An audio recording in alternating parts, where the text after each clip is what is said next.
been 25 years since demons flooded the world. They hover in the sky and rampage across the land, destroying without mercy. Humanity gradually became choice prey beneath their claws. However, some people suddenly awakened, possessing demon-resisting powers.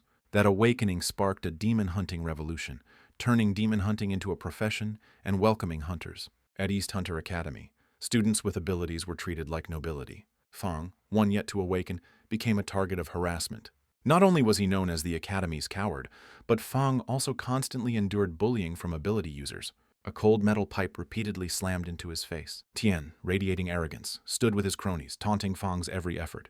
Bloodied, Fang still held his head high, retorting, "Having abilities doesn't mean you're all that great." The bully reveled in his own power, satisfied by trampling the weak. Suddenly, a fierce wind swept through, sending everyone flying except Tian. A girl's silhouette appeared, her voice cold, bullying a classmate. "Is it fun?" It was Lin, standing confidently amidst the whirlwind at her feet. Fang looked up with admiration. She wasn't just his childhood friend, but also the strongest student at the academy. The bullies were shocked to see Lin step in to save Fang, someone they despised. With just an icy glare, she threatened to kill them if they didn't scram. The wind intensified as Lin unleashed her power. The three bullies panicked and fled. Lin untied Pang, who couldn't hide his gratitude. She worried Fang would have to repeat a year because he hadn't awakened any abilities. But Pang absolutely refused to accept that idea. 5 years ago, his parents sacrificed themselves in a demon attack. His older sister took care of him alone, making Fang always feel guilty. He once considered dropping out if he couldn't awaken, but Lin's wind fist and barbed wire fence had awakened his will. Lin warned that if he didn't try harder, Fang would remain useless. Fang silently thought she was still as blunt as when they were kids. Those words gave him strength, and Fang regained his determination. Night fell, but Fang still pushed himself on the training track. Though the weakest, he yearned to turn things around. Fang gritted his teeth, wanting to become an elite student like Lin. He accepted any harsh training, hoping to awaken his abilities. Suddenly, he stopped as 2 men ran frantically. Demons had appeared again, wreaking havoc everywhere. Amidst the chaos, a lost little girl screamed for help. Behind her, a giant demon sneered, preparing to crush the poor child. Fang was stunned to recognize it as Blast, a D-rank demon. Blast raised its threatening claws as the little girl's screams echoed. With no talent, Fang gritted his teeth and rushed to save her. Even he found it foolish to charge in. Blast laughed wickedly and lunged, its claws tearing into Fang's back. He cried out in pain as the little girl watched helplessly, but Fang patiently told her to run. Blast lifted him up, taunting him with a savage laugh, then slammed him hard against a concrete wall, blood splattering. The demon's face twisted into a cruel smile. Fang seethed, realizing he was just a meal. Blast charged. Death seemed imminent. It pinned Fang to the ground with overwhelming strength. Fang's vision blurred, filled with regret. Suddenly, his eyes blazed anew. He calmed himself, determined to survive and destroy Blast. The will to kill demons echoed in his mind. On the brink of life and death, Fang was chosen. He found himself lost in a strange space. Crimson hands caressed his body one by one. A demonic voice whispered, "Choose to merge with the demon swordsman." Fang knew he had no choice with his life on the line. He raised a finger in agreement. The demon hand touched him. The contract was sealed. Blazing red energy erupted. Blast was horrified to see a new enemy appear. Demonic claws and feet emerged. Fang released a pained cry, bewildered by his new form. The demon within roared, ready to strike. The command "kill the enemy" echoed incessantly. Blast's attack was blocked by Fang's bare hand. Fang easily threw Blast away. Blast slammed into a wall. Fang grabbed its neck, slamming it to the ground. He dragged Blast across the floor, then slammed it into the wall again.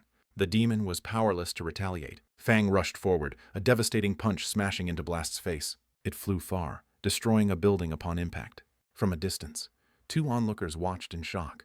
Fang turned, his gaze cold, terrifying them into fleeing. The demon's inner voice ordered him to kill them. Fang maintained his sanity, telling them to get lost if they wanted to live. They fled with their tails between their legs. Behind them, Blast struggled to its feet. Fang ignored it, determined to preserve his humanity. The demon roared in anger. Fang lunged, tearing Blast's body apart with his fists. The punch was strong enough to dismember the demon, revealing that after killing, Fang absorbed his opponent's power. Fang looked up at his radiant awakened state. The demon swordsman form dissipated. He returned to human form, afraid of being captured for research on his ability. Fang fled the academy, hiding in the outskirts alleys. He finally made it home. His sister looked at Fang with concern upon seeing his wounds. Fang reassured her he was fine.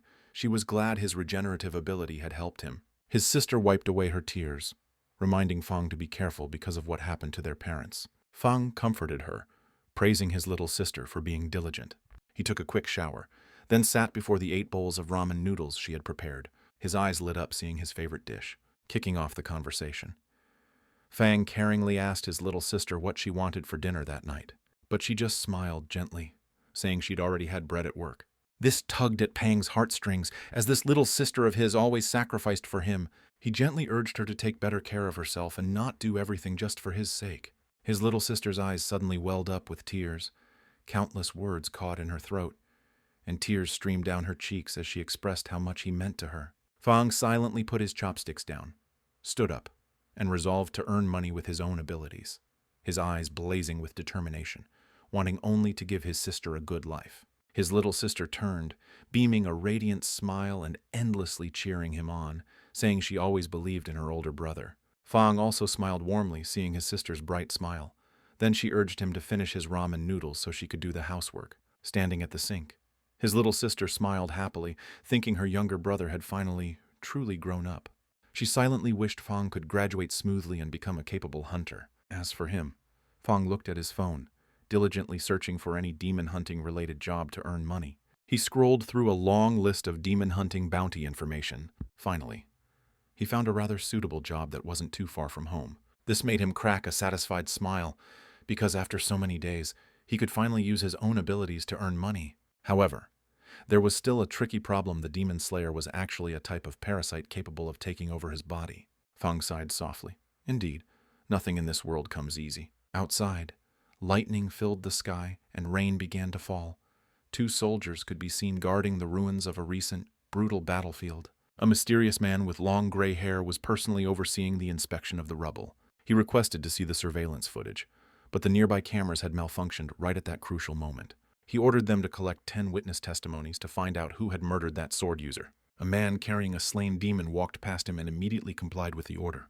The vice chairman suddenly had a hunch that the opponent Fang, the sword user encountered, must have been another demon. The next morning, Fang was seen wandering through an octopus demon lair for his mission. He looked around, a wave of nostalgia washing over him as he thought about how the place he used to work had transformed into this. Giant octopus tentacles lurked behind, and he continued walking without a hint of caution.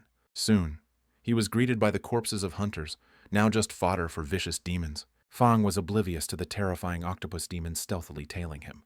But not long after, he sensed the looming danger, and when he turned, grotesque octopus demons had appeared before his eyes. He stared intently at this high-class bounty and readied himself for the upcoming battle. 3 octopus demons immediately leaped, tightly gripping their weapons. They unleashed a devastating attack but were skillfully evaded by Fang.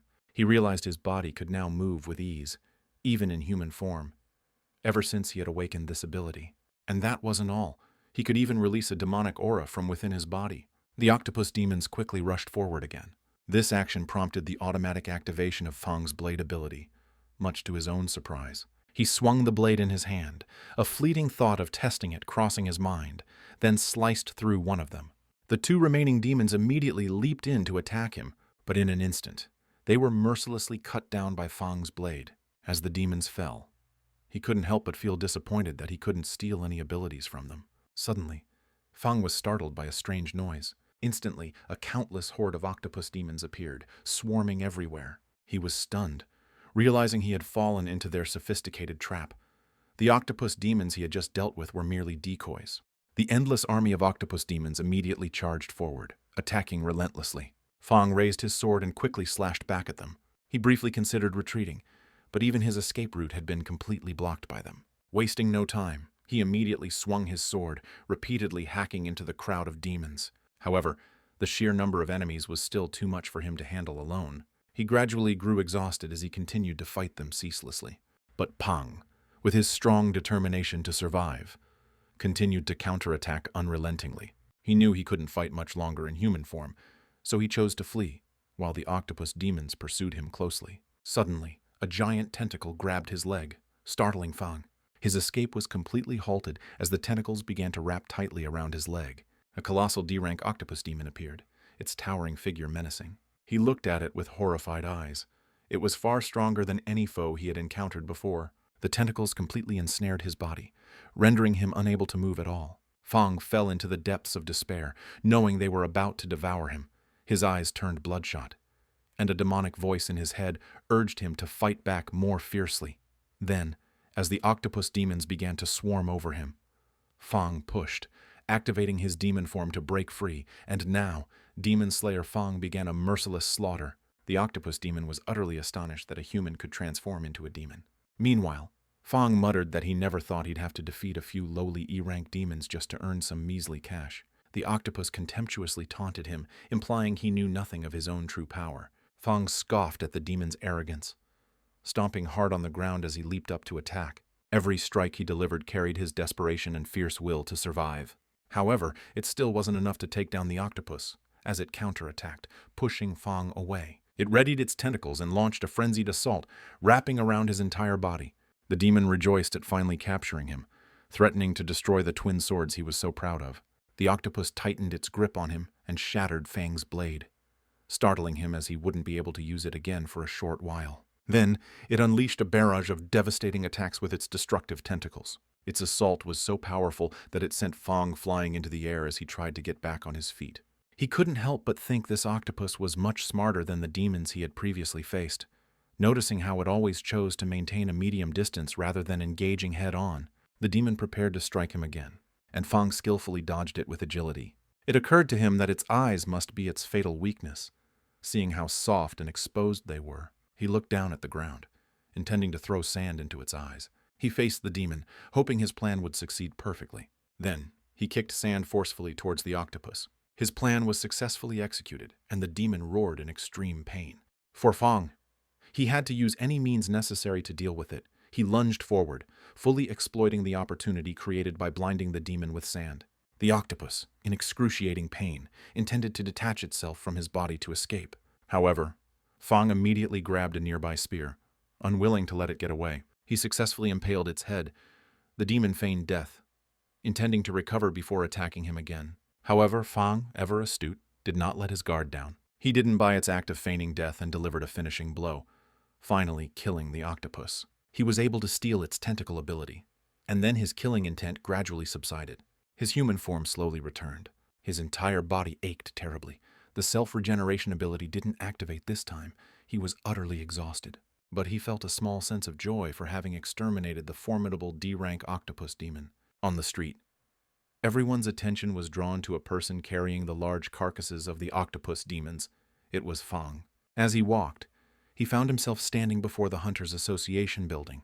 Upon entering, Fang saw other bounty hunters bustling about. Suddenly, 2 inspectors from the Hunters Association noticed the octopus carcasses on his back. Fang looked at them, and they responded with skeptical gazes, wondering if he had truly killed them or just stolen them from another hunter. Fang then asked them, "Aren't students allowed to fight demons?" They demanded he show his hunter's license to prove his identity. But Fang knew the rules. Inspectors didn't have the right to arbitrarily check someone's license. They baselessly concluded he had stolen the demons and unexpectedly attacked him. But their sluggish speed was no match for Fang's incredible agility. The crowd suddenly noticed the commotion and began to pay more attention to the scene. Meanwhile, an old man named Jugo smirked, thinking this person couldn't be an ordinary student. The 2 inspectors continued their overbearing antics and charged forward. One tried to grab the prey, but his wrist was immediately caught by Fang, followed by a devastating punch to the face, sending him crashing to the ground. Meanwhile, the other inspector tried to attack from behind, but Fang ducked, grabbed his arm, and mercilessly slammed him to the ground. The crowd had mixed reactions, but their murmurs fell silent when Jugo, the esteemed vice president of the Hunters Association, stepped forward. It turned out he was the vice president of this renowned Hunters Association. The 2 pitiable inspectors turned to him, their eyes filled with hope that he would step in to protect them. Fang feigned helplessness. Fortunately, Jugo not only did nothing but also berated the inspectors harshly. They tried to justify themselves and retaliate, but he immediately fired them without a word of argument. The 2 inspectors could only weep, as their foolish actions had led to immediate unemployment. He turned to Fang, speculating that he must possess the abilities of an outstanding hunter. Fang looked crestfallen for a moment, then surprisingly revealed that he didn't have any hunter abilities at all, much to the crowd's astonishment at this revelation. Everyone thought he was trying to hide something. With a gentle smile, Jugo lightly patted Fang's shoulder, his eyes showing unwavering faith in the young man. Just like that, He and Fan walked away, leaving behind a bewildered crowd buzzing with countless questions. As Fan set down the demon corpses, an SAO, sale, acquisition, and oversight officer introduced herself as she took possession of the spoils. Fan couldn't help but marvel at her perfect control over objects, while Jugo, from afar, didn't hesitate to tease them. Feel free to chat. Sale is still single, you know. Fan quickly expressed his deep gratitude for Jugo's trust and acceptance, despite him not having any special abilities. Hearing this, the old master smiled mysteriously, then revealed a shocking truth. We're actually the same kind. Jugo shared that he himself didn't possess any supernatural powers. All his strength came from continuous, relentless physical training. Fan was shocked. How could someone without abilities rise to the position of vice president of the Hunters Association? After completing the transaction, Sale quickly returned the bank card to Fan, a professional smile still on her lips. Fan profusely thanked her, his heart overflowing with joy. This was the first time he had earned such a large sum of money. Mr. Jugo generously promised to teach Fan a few moves at their next meeting. Meanwhile, the SAO officer, Sale, glanced at the handsome Fan, wondering what his type might be. Fan kept thinking how great it was to have the opportunity to learn from Jugo. But when his hand touched the bank card, he was eager to show his little sister the huge amount of money he had just earned.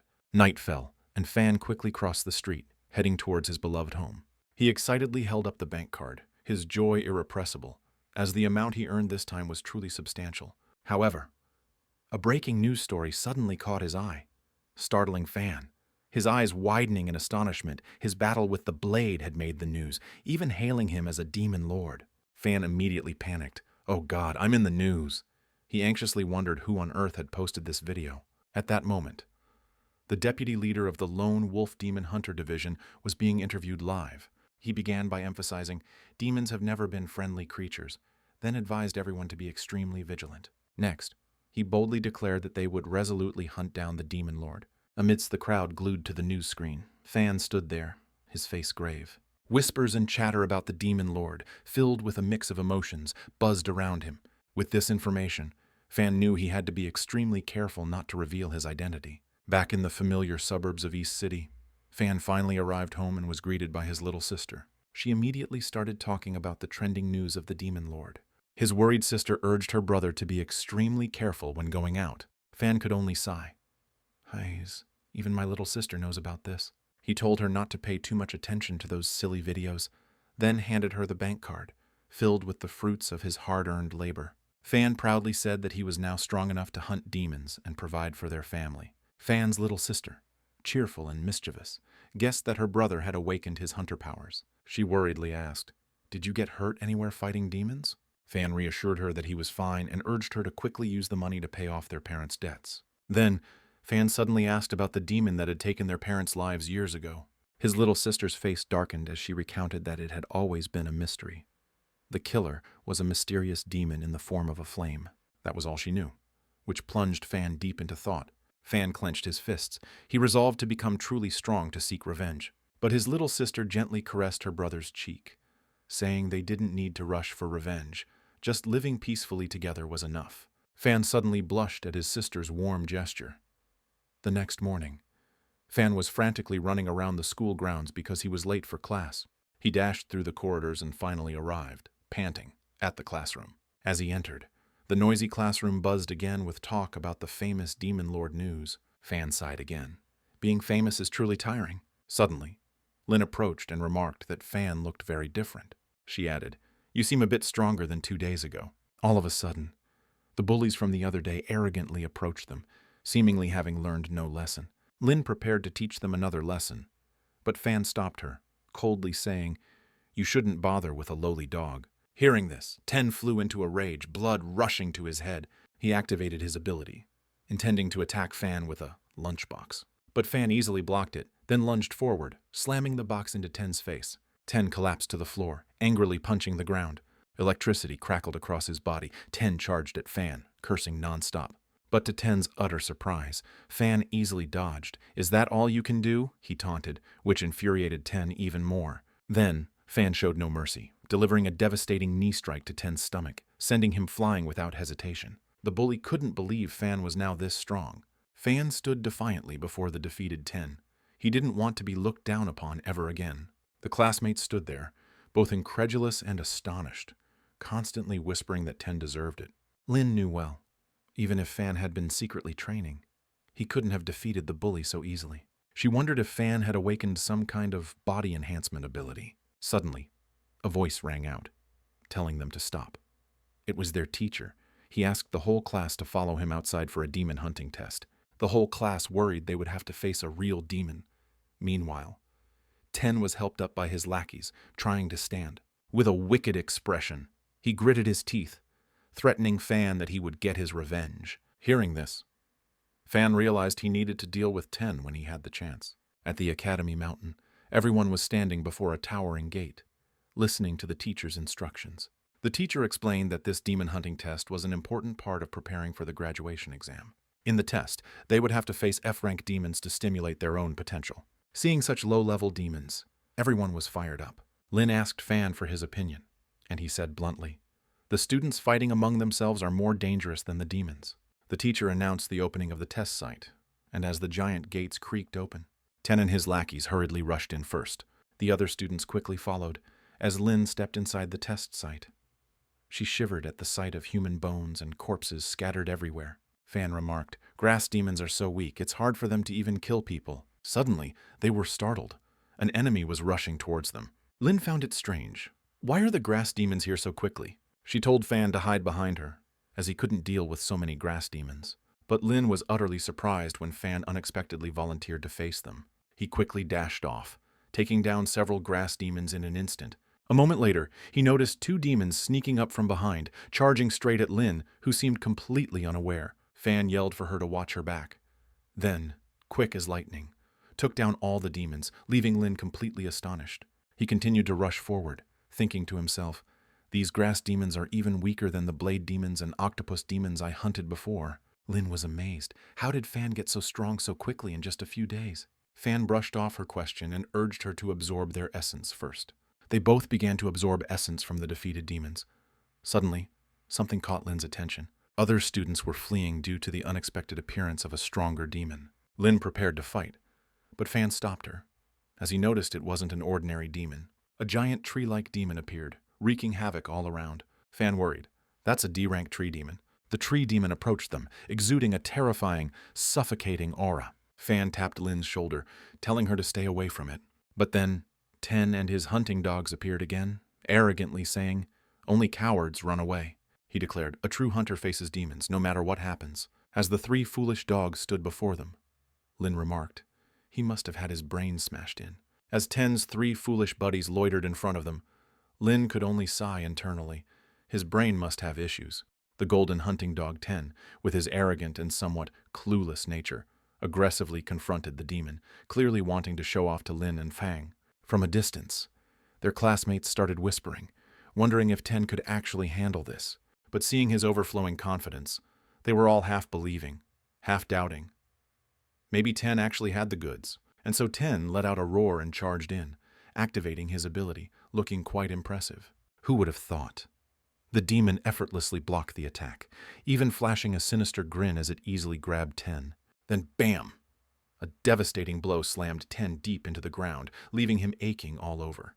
Ten's loyal lackeys, seeing their boss getting pummeled, were worried sick, while Ten, his face bruised and furious, ordered them to charge in and help.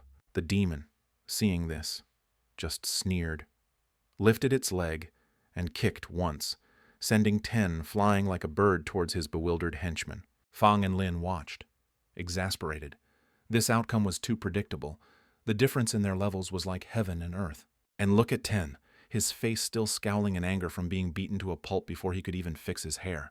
Well then, our two friends decided to take matters into their own hands, aiming to collect 10 material fragments from this demon for themselves. The demon seemed to sense the new killing intent and immediately turned towards Fang and Lin. Meanwhile, their classmates' jaws dropped. Unable to believe these two dared to confront the fearsome tree demon, Ten's lackeys were smarter, hastily advising their master to flee, even though Ten stubbornly refused to leave. Lin didn't say much, immediately activating her wind-based psychic ability, unleashing sharp air currents like daggers towards the demon. Yet the demon merely smirked disdainfully, leaving Lin stunned. because her powers couldn't even scratch its skin. Fang frowned. He knew full well that to break its rock-hard defense, the only way was to find a weak point, some kind of opening. Lin persistently fought the increasingly ferocious demon, while Fang focused on observing and assessing the situation. The demon suddenly unleashed a devastating blow. The ground shook violently, making everyone unsteady. Fang then found himself in a predicament should he transform into his demon form in front of Lin to defeat this monster. A tough decision. Lin was struggling to defend herself. The demon seemed to be mocking their helplessness. Seeing the dire situation, Fang quickly grabbed Lin's hand, shouting for them to get out of there quickly. But the demon wouldn't let its prey escape so easily. It punched the ground hard, summoning countless sharp wooden spikes. These spikes quickly intertwined, forming a wooden prison, separating Lin and Fang. Lin only had time to scream his name in despair as the wooden prison closed, trapping Fang alone to face the ferocious tree demon. Outside, Lin frantically unleashed all her wind power, trying to break through the sturdy wooden wall. Inside, the tall, imposing figure of the tree demon loomed before Fang. With no other choice, Fang began his transformation, determined to deal with this demon before Lin could break through the wooden prison. The demon didn't wait long. It raised its giant fist, preparing to deliver a finishing blow. Just then, Fang completed his transformation. He lunged forward, the sharp blade in his hand making a clean cut into the demon's arm. Swoosh! Fang had successfully injured the tree demon. It let out a pained roar. But when Fang looked again, he couldn't help but be surprised the severed arm of the demon was regenerating at an astonishing speed. It turned out it also had incredible regeneration abilities. Can't let it fully recover, Fang thought, then immediately rushed forward, seizing the opportunity to attack while it was still regenerating. He bravely confronted the demon head-on, continuously delivering dangerous attacks, determined to take it down. The demon went berserk. It growled again and slammed its hands on the ground, summoning more countless wooden spikes from underground. The razor-sharp spikes rained down on Fang like a torrent, aiming to impale him. But in that very life-or-death moment, Fang saw an opportunity to counterattack. He skillfully combined his tentacle ability with his blade, summoning an incredibly sharp tentacle. The tree demon clearly didn't expect this move. Its eyes widened in astonishment as Fang's tentacle blade easily pierced through its body. Then Fang braced himself, yanking the blade out forcefully, tearing the demon's body into multiple pieces. With this decisive blow, he finally defeated the despicable tree demon. Immediately after, Fang felt himself absorb both its sharp spike skill and its accelerated regeneration ability.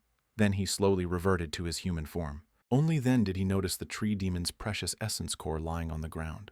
Just as Fang knelt down, about to reach for it. Crash! The wooden prison suddenly shattered. Startling him, Lin rushed in, out of breath, still gasping. Fang, I'm here to save you, only to be dumbfounded when she saw. Her friend had already dealt with the tree demon. Fang scratched his head and smiled, then explained that he had just awakened a new body enhancement ability, which allowed him to defeat the demon. Lin still couldn't believe her ears. How could Fang have gotten so strong so quickly in just a few days? Fang just chuckled, saying this little improvement was impressive, but compared to high-level awakeners, he was still green and inexperienced. Lin nodded in agreement, then urged them to quickly leave this forest. In front of the class, the teacher showered Lin and Fang with praise for excellently defeating the demon, but their classmates were still skeptical, wondering if Fang had actually contributed anything or just leeched off her. Meanwhile, Ten's face was grim, furious that he couldn't personally defeat the demon. Suddenly, someone came looking for Ten. He suddenly had a bad feeling, wondering what kind of misfortune was seeking him out now. Outside, the person waiting was none other than the vice president of the Demon Hunter Association. He looked at Fang, who had just arrived, recognizing this familiar face. Fang's heart skipped a beat, worried if his secret would be exposed. He clenched his fists, reassuring himself that as long as he remained in human form, he would be fine. Fang forced a smile and asked, "Hello, sir. What can I do for you?" The vice president slowly replied, "We learned that a young man bravely saved a little girl from a blade demon." Then he added, "And we've traced the clues here to find you." Fang chuckled. "Oh, it was nothing. Saving people is the right thing to do. It's no big deal, sir." But then, the vice president abruptly changed the subject to the demon lord and the blade demon, making Fang's heart pound in his chest. Fang muttered under his breath. That was definitely the blue demon he had encountered. Then he quickly feigned innocence. "Ah, I saw that on Vivi TV too, sir." From behind, Lin couldn't help but wonder how Fang knew people from the Demon Hunter Association. The vice president ignored Lin and continued to ask Fang to recount in detail what had happened. Fang was a little surprised, but confirmed that he had indeed met that demon, adding that it appeared right after he saved the little girl. The vice president lit a cigarette, took a drag, and asked, "So where did it go after that?" Fang replied nonchalantly, "It disappeared, sir." However, the vice president frowned. "Strange. We checked the security cameras but found no trace of the demon lord leaving." He offered a chilling conclusion. "In that case, instead of leaving, it's very possible the demon lord has merged with you."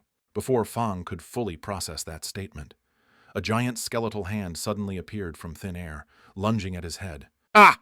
The skeletal hand grabbed Fang tightly, rendering him unable to move. Seeing this, Lin panicked and called Fang's name, about to rush to his aid, but she was also stopped by another skeletal hand, preventing her from moving. The vice president spoke with an authoritative voice. "No one is allowed to interfere with the work of the Demon Hunter Association." Lin gritted her teeth, but the difference in strength was too great. She couldn't resist at all. Fang desperately cried out, "I'm not the Demon Lord. You're mistaken, sir." But the vice president maintained a skeptical expression. He coldly said, "If you truly want to prove your innocence, then obediently accept this inspection." Saying that, he placed his hand in front of Fang, and a blue aura began to emanate from his palm. This situation was too intense. Fang feared he would be taken away for research. That blue aura slowly made contact with Fang, and then the vice president froze. His face filled with surprise, because the result was completely different from what he had predicted. He was dumbfounded, unable to believe it. This kid, there's not a single trace of demonic energy in him. The vice president had to admit he had misjudged Fang. He slowly deactivated his ability and released him. Lin then rushed forward, intending to scold the vice president for bullying her friend, but he quickly stopped her before leaving, not forgetting to throw a meaningful remark at Fang. "I'll remember your face, kid. See you next time." Fang sighed in relief. Luckily, his demon-slaying form hadn't been exposed. Lin anxiously asked if Fang was okay. He quickly reassured her that he was fine. She let out a long sigh and said, "Highs, there have been so many things to worry about lately." Unexpectedly, Lin turned and invited Fang to dinner. Night fell, and Fang and Lin were strolling through the bustling, lively streets of East City. Fang occasionally stole glances at Lin, secretly admiring his friend's cuteness. As for Lin, after a period of silence, she suddenly took Fang's hand and suggested, "Or, let's hold hands." Both their faces turned bright red as their hands touched. Fang smiled, turned to Lin, and teased, "Does this count as us being on a date?" As the two were happily strolling hand in hand, they unexpectedly encountered Seo from the Hunters Association approaching. Fang suddenly found himself in a slightly awkward situation, being questioned by two girls at the same time. Seo thought he was still single and unattached, so she intended to invite him to dinner to make a pair. Fang quickly introduced Lin, both as a classmate and a childhood sweetheart since their diaper days. After hearing this, Seo sighed deeply, knowing immediately that her chances of wooing this friend were close to zero. Seeing this, Fang suggested she join them for dinner for fun, but Seo politely declined, saying she had to go home. Before leaving, she didn't forget to remind Fang to meet Vice President Jugo for combat training. Fang smiled and waved goodbye, secretly sighing in relief that she hadn't misunderstood anything major. The two watched Seo's figure disappear. Lin suddenly remarked, "You don't seem to want her to go very much, do you?"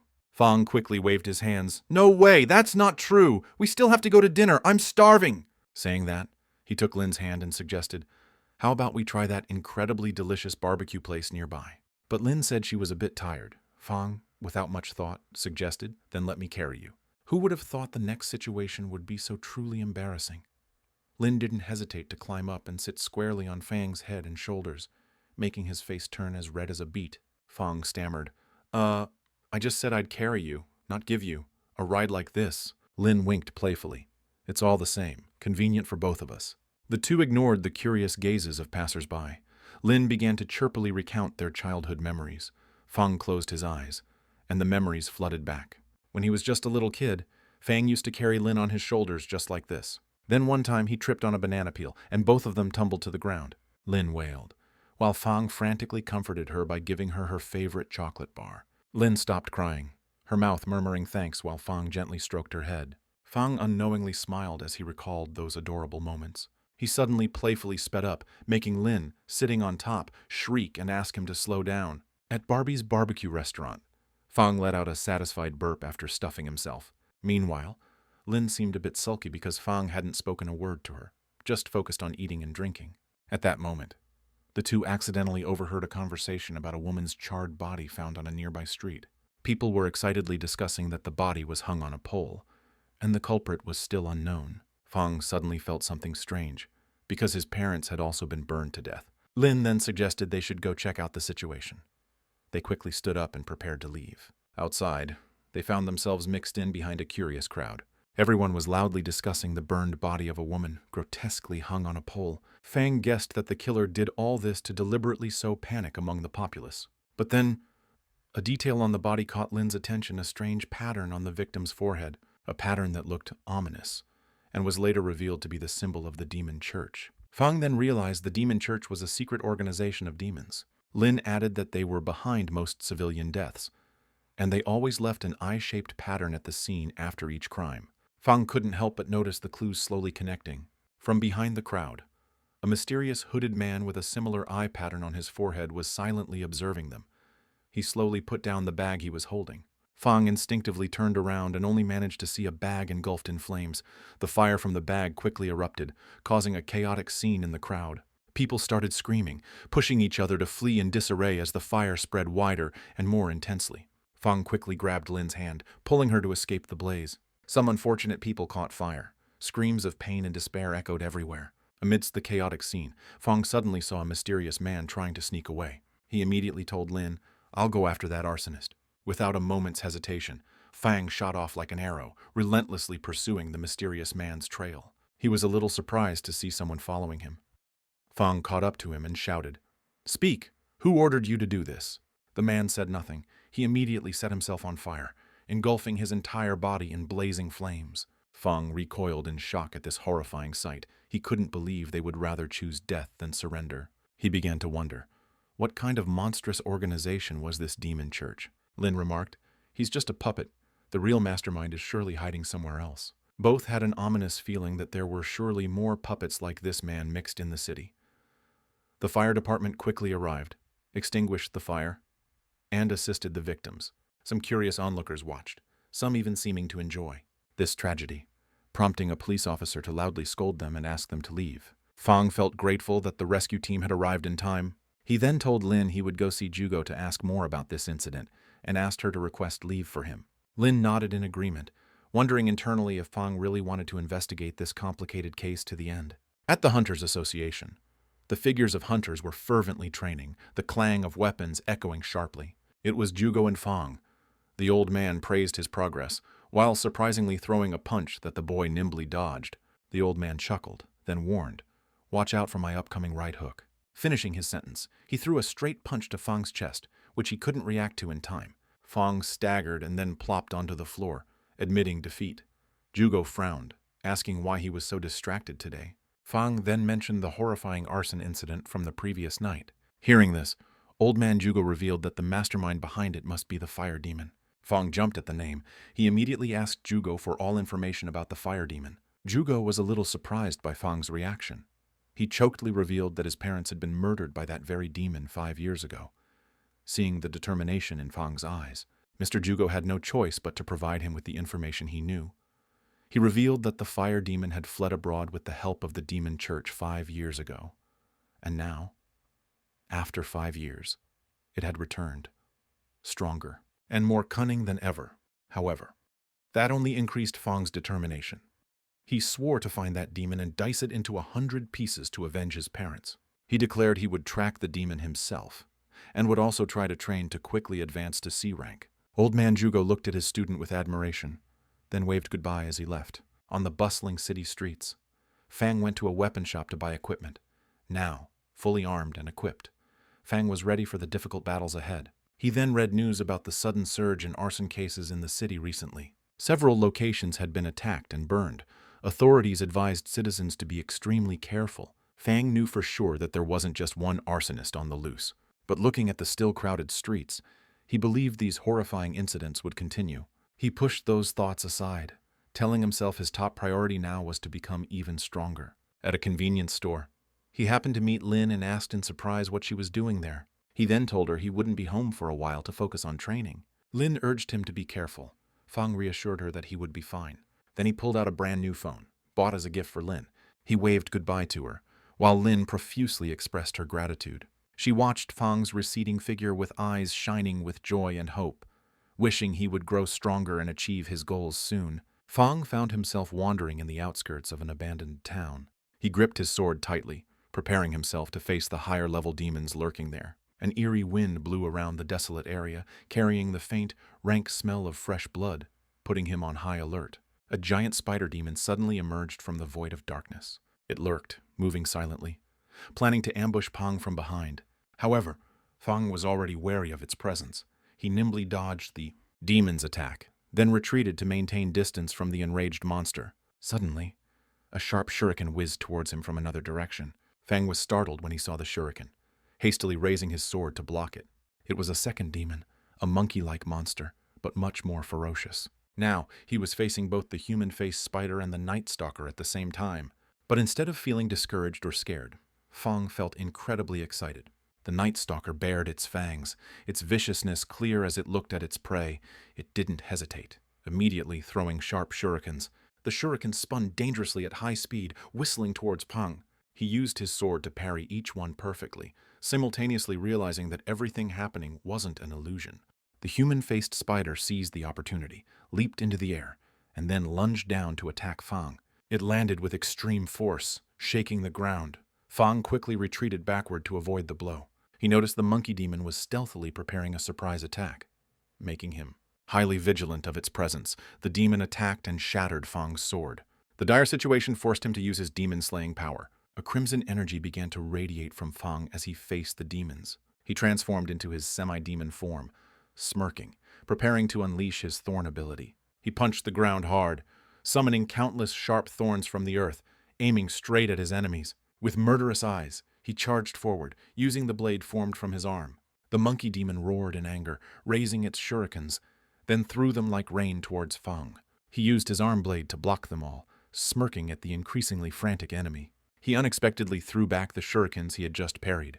They flew at incredible speed, cutting deeply into both the monkey demon and the spider demon. Fang seemed to be enjoying his own slaughter, his face alight with excitement. He activated his tentacle ability.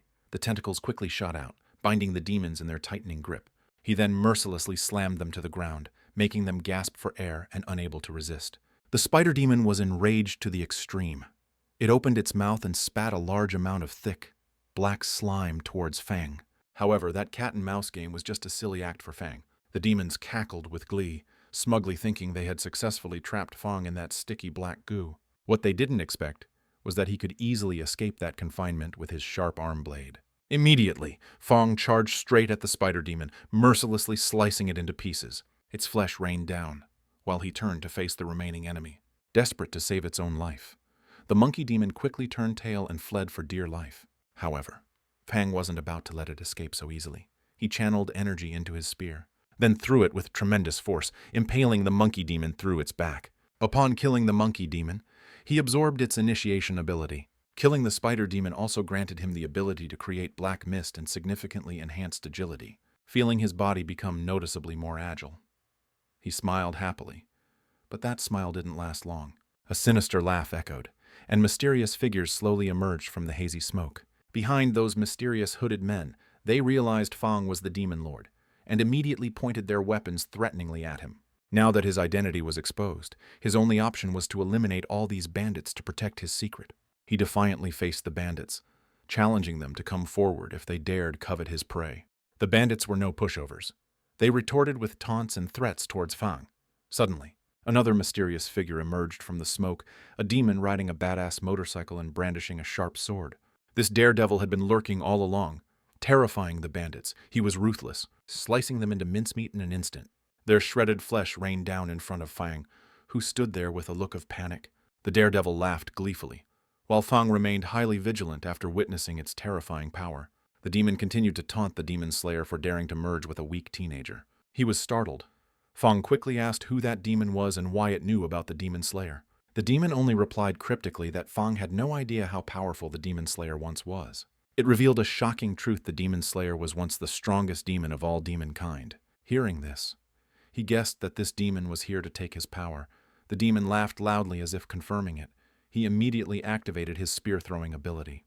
There was no way he would give up his power so easily. The daredevil continued to poke at the fact that Fang was only D rank.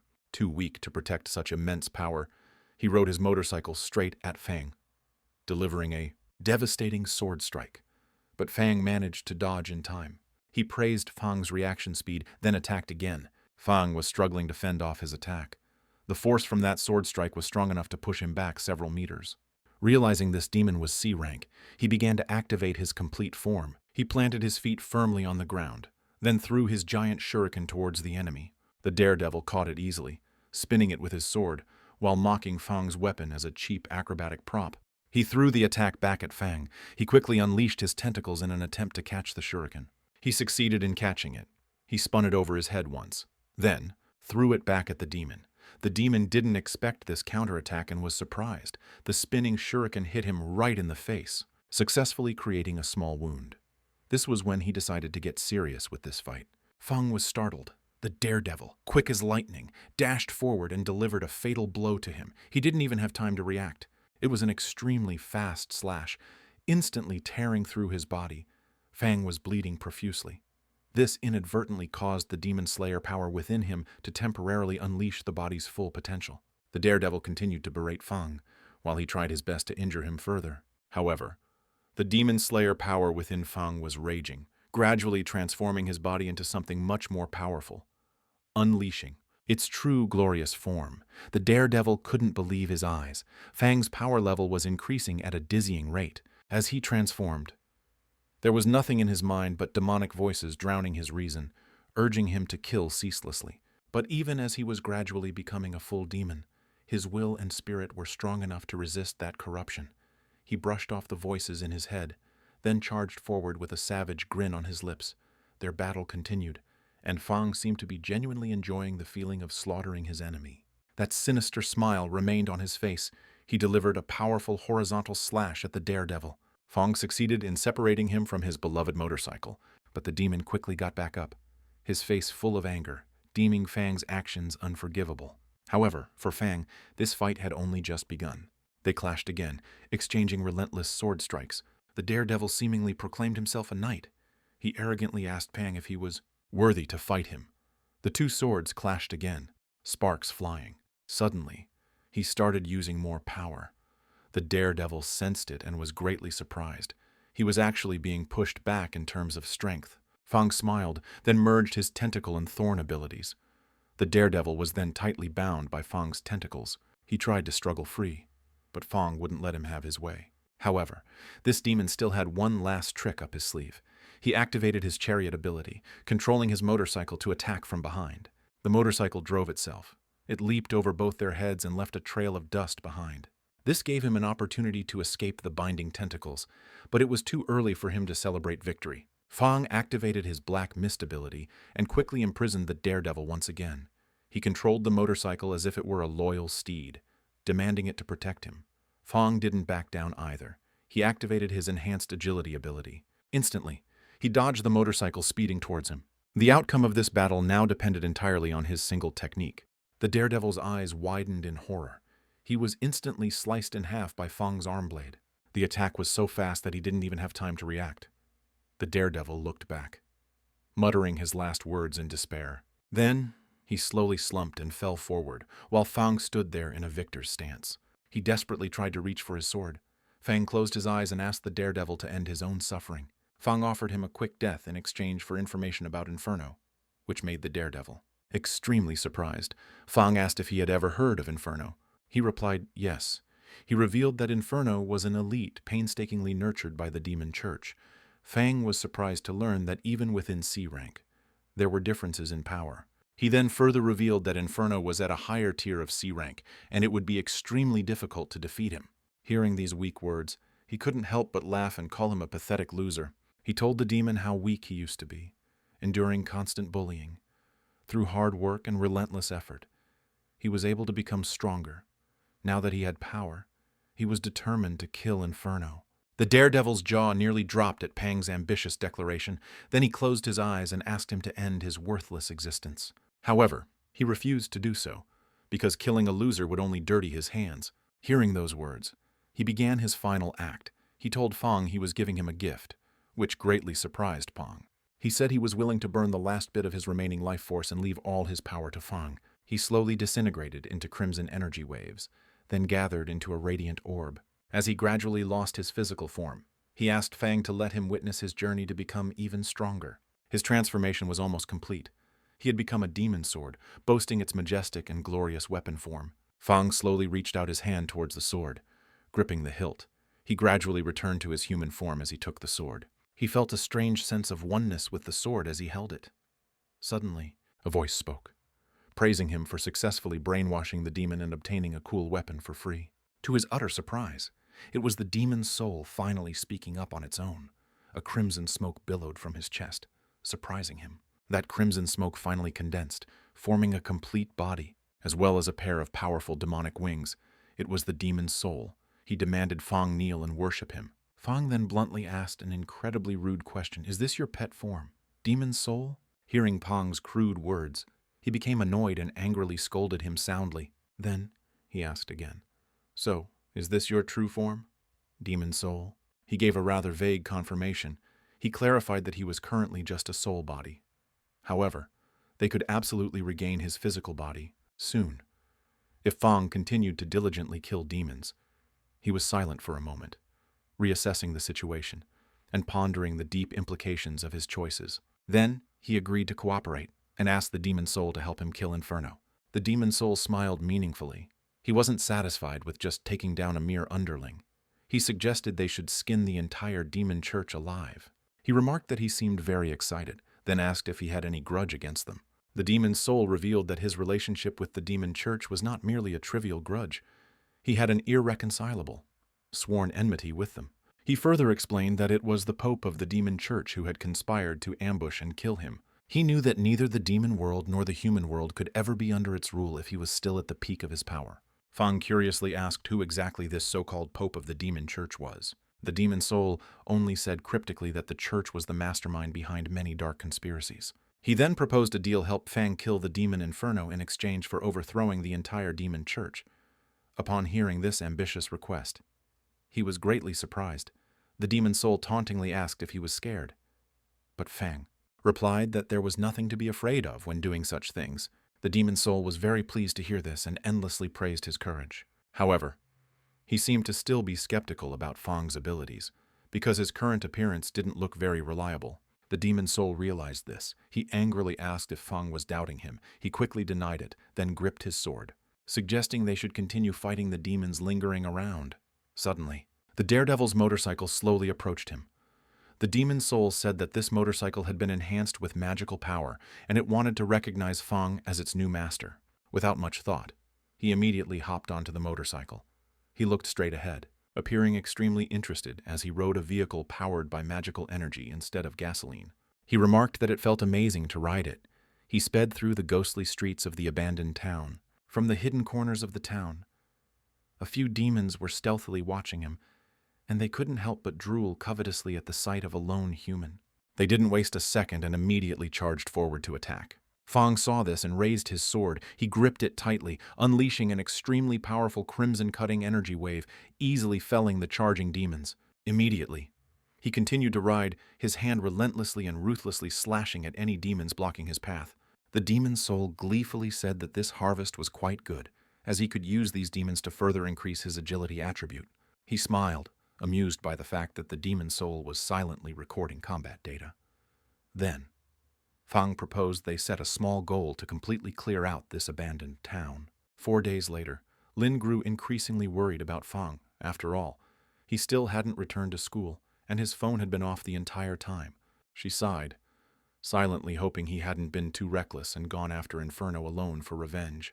Meanwhile, a familiar motorcycle could be seen speeding through the streets of East City. The rider stopped, revealing a man carrying a lot of loot on his back. It was Fang, with a newfound confidence and charisma. He smiled, already thinking about his plan to get revenge on the fire demon. At the Hunters Association, Seo couldn't believe her eyes when she saw Fang had brought back such a large amount of bounty. She couldn't even imagine how much stronger he had become in such a short time. Jugo also noticed the daredevil's corpse and remarked on Fang's significantly increased strength. He thought that Fang encountering that demon in a severely injured state was probably just luck. He changed the subject and asked if Fang knew anything about Inferno's whereabouts. The old man revealed that the demon hadn't made any significant moves recently, but its subordinates had been quite active lately. Fang asked about the current restrictions on outdoor gatherings in East City. However, people seemed to have protested the ban, and a band called Black Sun even brazenly held a large concert. Their deliberate organization of a concert at such a dangerous time made both of them feel something was very suspicious. Grasping the situation, Fang thought he had to find a way to sneak into that concert to investigate further. Finally, after settling the bounty payment, totaling 200,000 RMB, he couldn't help but be surprised when Seo told him that the C-rank demon alone was worth 10,000. He thought to himself that they had finally become rich, while the demon's soul glanced at him with an annoyed expression. Night had fallen, and many fans were gathered at a VIP bar called Black Zone. A familiar motorcycle stopped at the entrance. It was Pong, planning to sneak into the concert to investigate. He anxiously turned to ask the demon's soul. It assured him that no one could detect its presence except Fang. He looked at the entrance, where fans were pouring in. The MC excitedly announced that the concert was about to begin. The fans' cheers roared endlessly. Among them was an imposter, Fang, trying to blend into the crowd to sneak inside. Inside the bar was a fervent atmosphere, with pounding drums, roaring electric guitars, and powerful vocals belting out inspirational lyrics. All these elements blended into a perfect harmony, touching the deepest chords of the listeners' hearts. However, Fang found this rock music very noisy, while the demon soul seemed to enjoy it immensely. Amidst the cheering crowd of fans, he suddenly recognized a familiar face. It was the deputy leader he had met before. It seemed he was also investigating the recent arson cases. The band continued their performance, providing great entertainment for the fans. Then, the lead singer unexpectedly asked if everyone was willing to join him if he decided to dedicate his life to the Great Flame. This declaration of his alarmed both the deputy leader and Fang. Meanwhile, the others seemed to have been completely brainwashed, as they all chanted praises to the flame in unison. The lead singer flashed a sinister smile, then summoned a giant demonic eye that enveloped everyone. The demon's soul recognized it as a demonic sacrificial ritual circle. It had finally begun. The sacrificial ritual circle looked exactly like a giant demonic eye, looking down on everyone. As they scrambled to participate in this deadly concert, they ceaselessly called out the name of their Lord Inferno, worshipping and adoring him. Some fans began to notice something was wrong with the concert, which terrified them and made them try to flee in disarray. Amidst that chaotic crowd, Fang remained motionless. He noticed the deputy leader was doing the same, silently observing the unfolding situation. Fang looked around, planning to use this chaos to conceal himself and begin his transformation. Beneath the sacrificial ritual circle, the members of the Black Sun Band began to emit flames from their own bodies. They were overjoyed as they shouted the names of Inferno and the demon cult. Inferno finally appeared, wearing a sinister smile. The deputy leader looked at him with cold eyes. His wait had not been in vain. The fire demon exuded an air of absolute dominance as he walked confidently, overjoyed at the sight of so many people prepared for sacrifice. Then he noticed the deputy leader and asked about his identity. The Black Sun Band, the demon lackeys, immediately charged forward to attack him. The deputy leader activated his skill, summoning 2 giant skeletal hands to block their path. These skeletal hands clenched into fists, then slammed down on the ground, shattering the earth as they attacked. But the loyal followers of the demon church continued to advance madly, planning to attack the deputy leader. But the deputy leader wouldn't fall easily without a fight. He prepared his skill, the skeletal hands enveloping him protectively. Seeing this, Inferno couldn't help but praise his skill. Suddenly, Fang in his demon soul form appeared from behind, attempting a sneak attack, but it failed. The fire demon had noticed him. He immediately attacked Fang with his flames, but the demon soul was extremely resilient. Completely unharmed, he charged forward and unleashed a series of relentless, brutal slashes. The fire demon thought he was also a demon of his own kind. He raised his fist, planning to kill him in a single blow. As he threw the punch, a giant pillar of scorching fire erupted, but Fang managed to avoid it in time. A massive explosion occurred shortly after. Fang once again emerged unscathed. His face became extremely serious. The fire demon's abilities were truly impeccable. As the fire demon hovered in midair, he suddenly found something interesting. He sensed the demon soul's aura within Fang. Fang immediately cut him off and charged forward to attack him. It was an incredibly fierce battle. Both wore ferocious expressions as they faced each other. Their battle continued, shattering the ground beneath them each time they exchanged blows. From behind, the deputy leader was still fighting the fanatical cultists. As he was giving the cultists a sound beating, he suddenly recognized Fang in his demonic form, whom everyone knew as the Demon Lord. He couldn't help but be surprised, wondering if Fang had some grudge against this fire demon. Fang unleashed sharp, crimson-cutting energy waves to take down Inferno, but the fire demon was extremely confident, so much so that he didn't even bother to dodge those attacks. He grinned, then shattered Fang's energy blades with his bare hands, much to his surprise. Inferno charged forward with a sinister smile on his lips. His flaming fist connected, punching Fang straight on. The fire demon mercilessly slammed him to the ground. The deputy leader noticed that and quickly turned to look. Suddenly, an enormous surge of energy shook the entire atmosphere.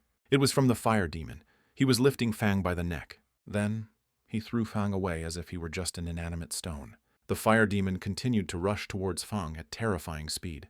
He wore a sinister smile, signaling something ominous. He unleashed a devastating punch that Fang barely managed to avoid.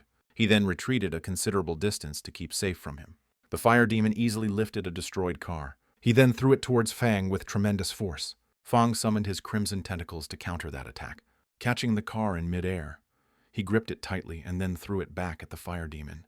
Before the fire demon could react, he was hit squarely in the face by the car. Fang continued to swing the car, which was held tightly by his tentacles. The fire demon coughed, surprised to see Fang still had a few tricks up his sleeve. As they stopped to face each other, Fang unleashed a powerful crimson aura, simultaneously asking about the horrific arson incident from 5 years ago. However, the fire demon seemed to remember nothing, because it was just an insignificant event for him. Fang turned purple with rage. Gripping his sword tightly, he charged forward with an iron will to kill this fire demon. They once again engaged in an incredibly fierce and brutal battle. Inferno remarked that Fang's sword carried nothing but pure hatred. It lacked any technique at all, but Fang was now too blinded by his anger and continued to attack recklessly. Inferno told him that hatred only made his will weaker. Fang let out a pained groan, finding himself sprawled on the ground, a large hole in his chest. Inferno mockingly asked why he had fallen so easily. Fang gradually lost hope of winning. A sense of despair began to invade his mind. Suddenly, the Demon Slayer's soul appeared. Calling him pathetic, Fang weakly asked if it was here just to mock him. Surprisingly, it began to offer him advice. He couldn't help but be surprised to hear those words of encouragement. The Demon Slayer's words reminded him why he had to fight. His fighting spirit blazed fiercely once again as he clenched his fists. The Demon Slayer told him to fight for himself, with only one desire to kill the enemy. Fang was extremely surprised by these words from the Demon Slayer. The Demon Slayer immediately buried itself deep within his chest. He was speechless, unable to resist as its soul slowly seeped into his chest. Crimson energy immediately surged dramatically. He exuded an incredibly terrifying aura in front of Inferno, who looked utterly bewildered. His eyes now resembled those of someone who had snapped their last thread of sanity. He gradually went berserk, roaring as he unlocked a new Demon Slayer form. Fang unleashed his new Demon Slayer form, showcasing his imposing and powerful appearance as he let out a deafening roar. Inferno was completely astonished. He was so severely injured, yet he could still evolve and become stronger. He felt fear as Fang reminded him of the Demon Slayer of old. Fang bowed his head and bent his knees, beginning to accumulate kinetic energy for his next attack. Then, he stomped hard on the ground and attacked, extremely confident in his newly doubled power. Inferno couldn't react to this terrifying speed. A devastating punch landed squarely on its face, sending it flying far away. He prepared his sharp claws, then grabbed Inferno by the neck. He slammed it to the ground, shattering the earth beneath. Inferno nearly lost consciousness. The entire surrounding area was plunged into desolate ruins. Inferno turned purple with rage as he glared at him. It couldn't bear being looked down upon like that and immediately erupted with even more intense flames. As its body was engulfed in flames, it managed to escape from Fang's grip. It clenched its flaming hand, introducing its true form, with all its flames completely unleashed. It prepared to take flight and attack once more, but to Fang, those were just ordinary flames. He didn't hesitate to engage in an exchange of blows, extremely confident that his armor wouldn't get burned. Fang knocked it down easily, then severed Inferno's right arm. It staggered back a few steps, muttering that this was unforgivable. It managed to regrow its arm instantly, but Fang immediately seized this golden opportunity to launch a preemptive strike. He delivered an extremely powerful punch, piercing through Inferno's chest. But that still wasn't enough to break its fighting spirit. It continued to counterattack ferociously. Their clash led to the increasingly severe destruction of the area. Inferno threw a massive torrent of fire at Fang. He just casually brushed it aside, as if it were nothing. Before it could even be surprised, Fang's fist nearly hit it squarely in the face. Inferno was sent flying backward. The demon slayer then spoke angrily, asking why it had caused the horrific fire 5 years ago. It struggled to stand up, then revealed it was only following the Pope's orders. Fang pointed his sword straight at its neck, clarifying once more if it was the Pope of the demon church. Inferno tremblingly confirmed, then begged the demon slayer to spare its life. But Fang, filled with hatred, would never do that. He raged as he remembered his deceased parents. He raised his sword high, carrying all his hatred and utmost malice. Inferno was about to desperately beg for mercy again, but its words were cut short by Fang's lightning-fast slash. Fang's powerful downward slash separated Inferno's head from its body, but Inferno knew that as long as its flames weren't completely extinguished, it could always regenerate its body and revive. It immediately fled, leaving its destroyed body behind. Fang ordered Red Eagle to kill it. The self-driving motorcycle sped over, blocking Inferno's escape route as it tried to flee. Its wheels shot out razor-sharp spikes. Then it attacked Inferno, mercilessly crushing it to death. Its last remaining ashes pathetically tried to use sweet words to buy its way out of inevitable death, but its feeble excuses were useless. He was determined to destroy both the Pope and the entire demon church. He delivered the final blow, completely finishing off Inferno. Heaven had granted him the ability Inferno once possessed: fire. He had once again become stronger. He then hopped onto his motorcycle, thinking to himself that he had to take the lead as soon as possible to avoid further unnecessary trouble. He didn't waste another moment and immediately set off. Meanwhile, the deputy was still struggling to deal with the fanatical cultists of Black Sun. Finally, he managed to take them all down. He looked at the large dent in the wall, wondering how those two demons had fought so terrifyingly. He then went outside to inspect the scene, only to find that the battle had already ended. Fang found himself riding through a dark, poorly lit alley. He fell off his motorcycle, then coughed violently as his demon form began to gradually dissipate. He leaned against a ruined wall, sighing in relief because the battle was finally over. The demon slayer asked him if he was sure he wanted to confront the Pope of the demon church head-on. With eyes clearly reflecting that his revenge was far from over, he affirmed that the Pope was the real culprit behind his parents' deaths. Hearing those words, the demon slayer was overjoyed and promised to help him become even stronger. 40 minutes after the battle, inspectors from the Hunters Association arrived to examine the area. 2 mysterious masked men from the demon church stood there, commenting on Inferno's death. One of them slowly began to remove his mask, declaring that the East City sacrificial mission had begun. He revealed his incredibly inhuman face, then said he wouldn't disappoint the Pope in this mission. He leaped into the air and began to attack the inspectors. His ability involved manipulating others' shadows. He mercilessly killed all of them, then declared the return of the shadow demon. The next morning in the slums, Fang finally returned home and greeted his little sister. His worried little sister turned around, then exclaimed joyfully that he was finally home. He apologized for not being able to answer her calls because he was too busy hunting demons. He then revealed a surprise he had bought the convenience store near their home, then handed her the keys. His little sister was extremely surprised to hear this, then scolded him for not keeping the money for himself.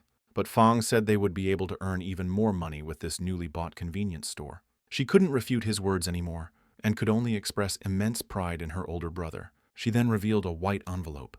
It turned out to be a letter from the Hunters Association for him.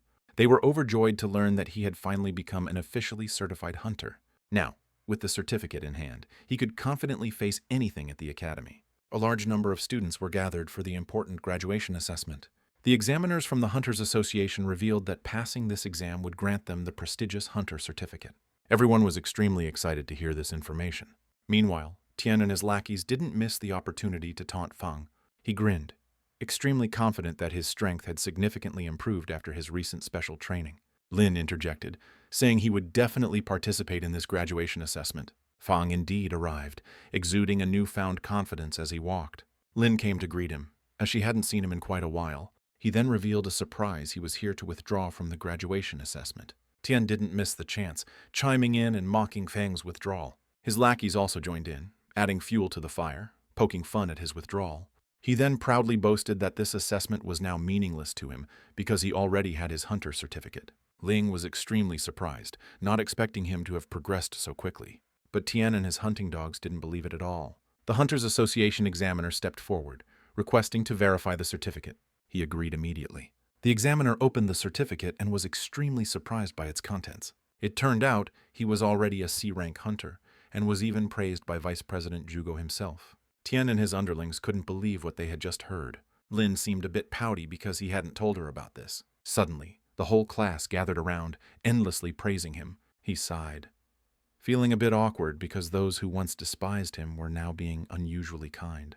The examiner returned his certificate, while hinting at recruiting him into the association.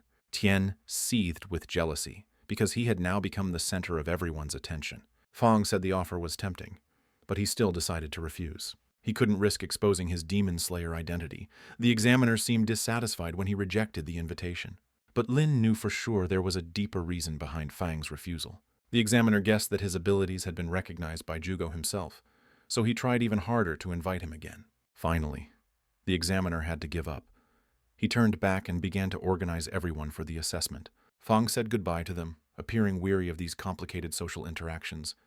He'd rather deal with demons. Lin approached and said she would take the graduation exam. He wished her luck and didn't forget to encourage her with a friendly fist bump. Finally, it was time for the assessment. A few people unfortunately failed the test, but quite a few graduated with incredibly cool abilities. Tien was highly praised by his lackeys because he had obtained a primary D-rank assessment ability, but he still felt unhappy because he was still much weaker than Fang.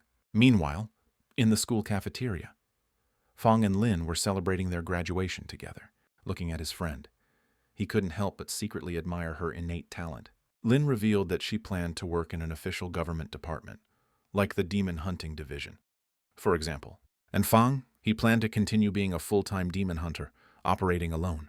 The demon slayer unexpectedly interjected, taunting that his wife might soon catch him. He angrily brushed it off, which made Lin feel confused.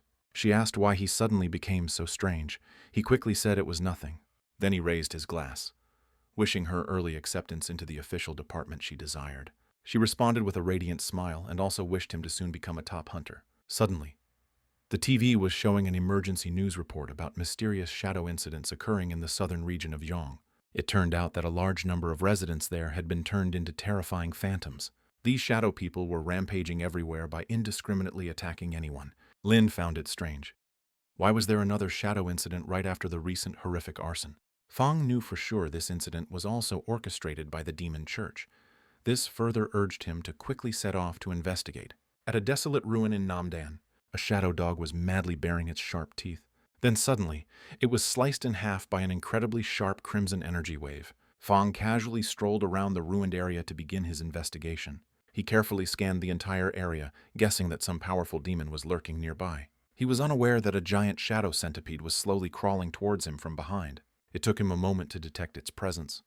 The centipede launched a surprise attack that he managed to dodge in time.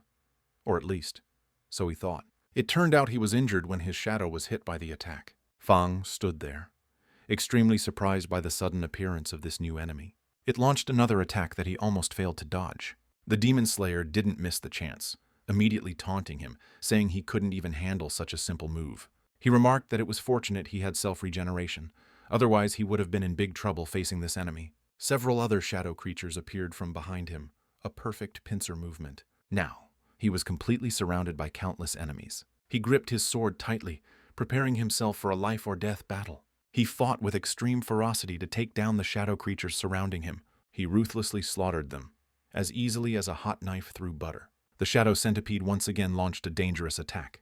He activated his newly acquired fire ability to retaliate. An intense crimson flame erupted from his hand. He threw it straight at the centipede's head, mercilessly burning its giant body. Suddenly, another giant shadow monster appeared from the void, much to Fang's surprise. It seemed he had been marked as their hunting target. The shadow monster opened its gaping maw full of sharp teeth, intending to swallow him alive. He fought back with all his might and tried to resist, but was still pushed back by the monster. He dug his feet into the ground, trying his best to stop the monster. He couldn't help but think that this shadow centipede was indeed very strong. From a distance, he suddenly heard desperate cries for help. A giant wave of water carrying countless shadow sharks was slowly emerging. These shadow sharks were frantically devouring unfortunate humans. Already struggling with the current situation, he felt even more terrified by the sudden appearance of these sharks. Those sharks quickly joined the battle, while he had to hastily retreat to maintain distance. The demon slayer spoke, telling him he could only kill it by finding the true form of that shadow demon. Waves of shadow now continued to crash down, along with countless other shadow creatures, all aiming for his life. He activated a part of his demon slayer form, intending to annihilate all these despicable sharks, before those hungry sharks could get any closer. Fang quickly merged his black mist ability and his fire ability. He unleashed a massive fiery mist explosion, engulfing the entire area. It was so powerful that he was able to instantly eliminate all the sharks with just this single attack. He was eagerly anticipating it, because he had gained a large amount of demonic energy from this. However, the demon slayer spoke again, telling him it was too early to celebrate victory. As they both looked up at the sky, a giant flock of shadow birds was slowly appearing. These birds had also been noticed by other hunters nearby, as they were all flying in the same direction, from the top of a ruined, abandoned building. The flock of shadow birds was gathering into a strange spiral. The shadow demon stood there, with its flock of shadow birds, looking forward to enjoying the chaos it had caused. That flock of shadow birds had gathered very close to Fang, leading him to conclude that someone behind the scenes was deliberately targeting him. He used his magic sword to defend against the crow's attacks, but they kept relentlessly charging. He thought swinging his sword like this was futile because the crows kept coming endlessly. The demon slayer suddenly suggested a very bold idea. The demon slayer spread its wings, then carried him and flew straight up into the sky, though he didn't want to at all. Fang had no choice but to reluctantly go along with the demon slayer's crazy idea. It carried him straight up into the sky, along with the crows circling around. Since he was already up there, he had no choice but to take the risk and carry out the plan. He unleashed intense crimson flames as he swung his sword against the attacking flock of crows. These flames eventually grew larger and formed a shield protecting him from the shadow bird's assault. Other hunters from below couldn't help but be mesmerized by the giant fireball burning in the sky. Fang stared at the top of a ruined building. He had finally found the source of this chaos. The shadow demon smiled sinisterly, then praised his skill for being able to find it. Neither of them wasted any more time and immediately lunged at each other. Fang seemed to be struggling to defend himself, while the other demon smiled gleefully, as if it was genuinely enjoying this situation. The clash of weapons created powerful shockwaves, sending both of them flying apart. The shadow demon didn't forget to praise him for being able to kill the fire demon. It said that only someone possessing that ability was worthy of being its opponent. Fang was no pushover either, retorting that its big mouth had nothing to do with fighting. The shadow demon unleashed shadow-cutting energy waves. It seemed to have been provoked as it swung its scythe towards him. However, this move unintentionally created a perfect counter-attacking opportunity for Fang. He reached out his hand, delivering a fatal blow right into the shadow demon's chest. But this attack was completely ineffective. The demon revealed a horrifying truth: shadows cannot be killed, and it can regenerate infinitely. It bent down to the ground, seeming to have finally decided to get serious with this battle. It summoned several more shadow monsters. They immediately approached Fang at terrifying speed. But to this kid, these were just petty tricks. He unleashed intense crimson flames as those shadow monsters charged. That flame was aimed directly at the shadow demon itself, not its lackeys. A massive explosion occurred shortly after, engulfing the shadow demon in his crimson fury. The explosion was so powerful that it shook the entire area. As the flames gradually died down, Fang wondered if this battle was over. However, the demon soul revealed that it could still sense the shadow demon's energy slowly gathering around. Suddenly, a savage laugh echoed from within the thick smoke. The shadow demon had survived the attack. It had returned in its true demonic form. Fang sensed its power was now nearing B rank. The demon soul suggested he should unleash his trump card. Fang was terrified. Meanwhile, the demon soul burrowed straight into his chest, causing excruciating pain as he began to transform once more. His next demonic form had an incredibly tough outer skin, almost a complete suit of armor covering his entire body. His majestic figure stood there, exuding an air of absolute dominance as he showed off his colossal sword. He gripped the hilt tightly, his eyes locked onto the enemy he had to defeat. He raised his sword high, showing his power had now reached its perfect form at K rank. Fang released a crimson aura, strong enough to shake the very ground beneath his feet. The shadow demon remarked that his giant sword would only make him slower, but Fang didn't care about that. Easily lifting the giant sword, he brought it crashing down on the shadow demon, who struggled to block it. It was then sent flying into the air by his sheer brute force. The shadow demon couldn't believe he could move so agilely, even while wearing that heavy armor and sword. Fang stomped hard on the ground, then relentlessly charged at the shadow demon. His powerful sword swings were accompanied by venomous taunts, calling it a loyal dog of the demon church. The shadow demon didn't back down, retorting that it was an official member of the demon church. But to Fang, both it and the fire demon were just cheap pawns of the Pope. He unleashed a giant cutting energy wave towards the shadow demon. It screamed for him to stop, while it also counterattacked frantically. The shadow demon fired 2 purple energy beams at him, but he just casually brushed them aside, as if they were just meaningless trifles. The shadow demon couldn't believe its shadow attacks couldn't penetrate his sturdy armor. Fang unleashed an extremely powerful downward swing, aiming straight at his opponent. Its face clearly showed difficulty as it struggled to block the attack. Fang completely overwhelmed the shadow demon, even destroying the building they were standing on.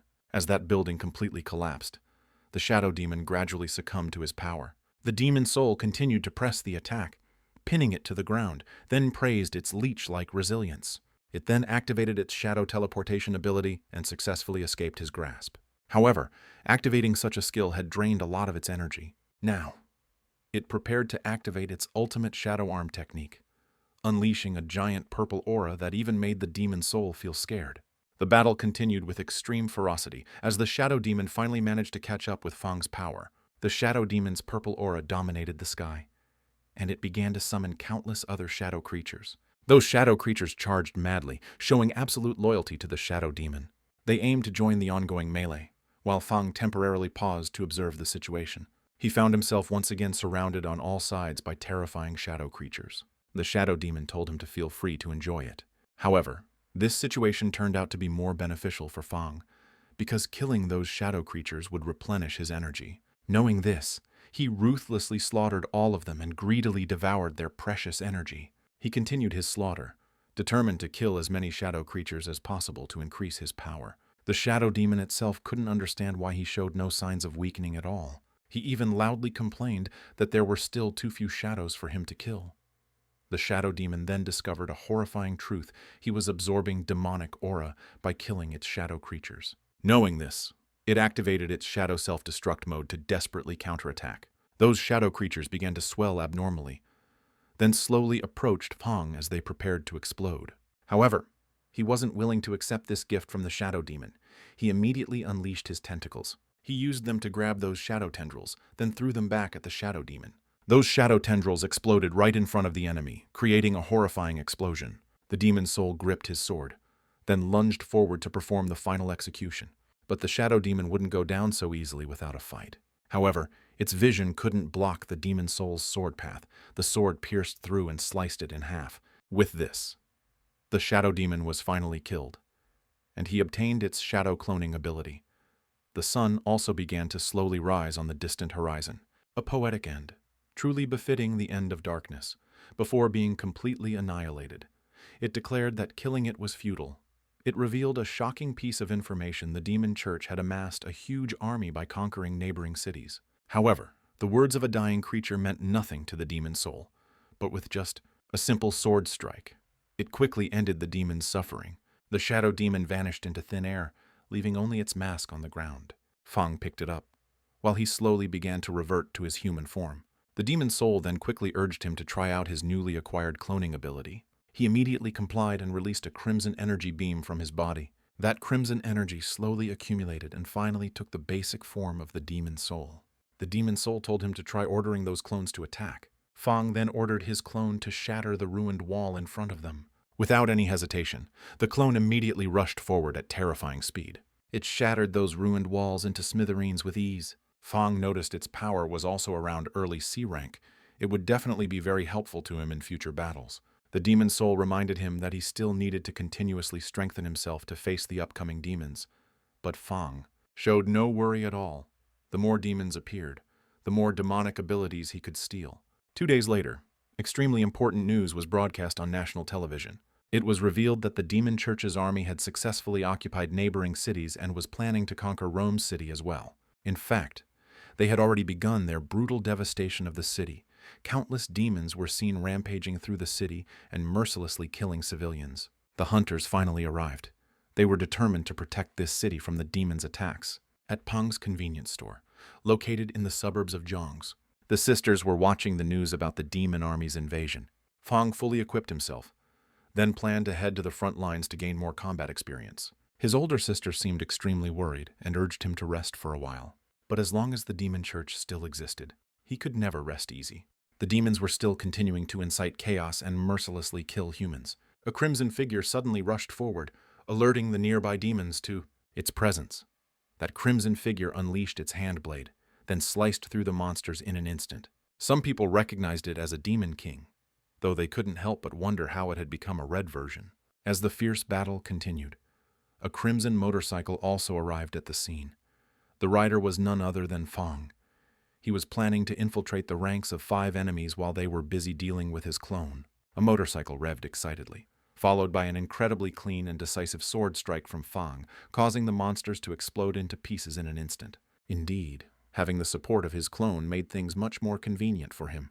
Meanwhile, the demon soul found it interesting. Fong had gained the ability to summon a spearman.